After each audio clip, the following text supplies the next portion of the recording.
Hello, my name is Owen Atkinson from Dairy Veterinary Consultancy. I'm here today to talk about assessing the transition cow period using the Elanco Healthy Start Checklist. The transition period really includes the 60 days before calving right through to 30 days after calving, otherwise known as the vital 90 days.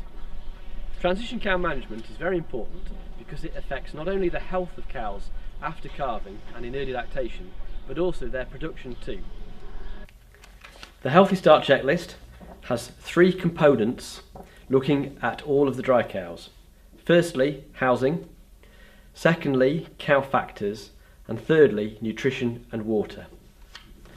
Looking at aspects of cow comfort to begin with, the cubicle dimensions, if cubicle housed, should be at least 1.3 metres wide and a bed length of at least 1.8 metres. The lunge space in front of the bed should be at least 75 centimetres of unobstructed head space. This allows cows to lie and ruminate comfortably and to get up and down without obstruction. The cubicle stocking density should require at least 1 cubicle per cow in the group. For dry cows housed on straw yards, an easy calculation is to assume that every cow needs at least 1 metre squared of lying area for each 1,000 litres of milk that she's likely to produce during her lactation. These cows are 9,500 litre cows.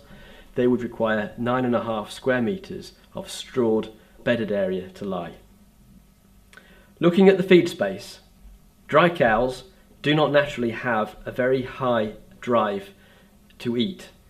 It's important to maintain their dry matter intakes, and one way of doing this is providing a generous feed space of at least 75 centimetres of unobstructed space per cow in the group.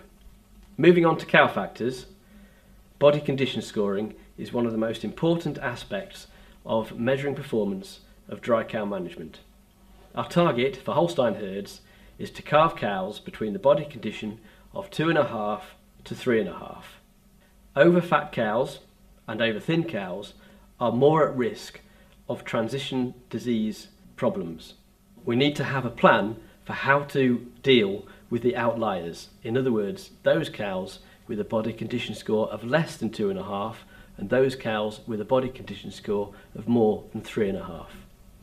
Looking at ketosis monitoring post-calving, it's recommended that cows are routinely monitored for ketosis. That means testing cows within 3 weeks of calving. So finally, looking at aspects of nutrition and water, the feed quality is very important because the dry matter intakes of dry cows is not necessarily naturally high. They do not have a high drive to eat. Looking at things like sorting of the ration and palatability of the ration and presentation of the ration are all important. The Penn State separator is a useful tool to assess the degree of sorting which can occur with a high straw content dry cow ration. Water access is very important for dry cows because it drives their dry matter intake, particularly with a high straw diet.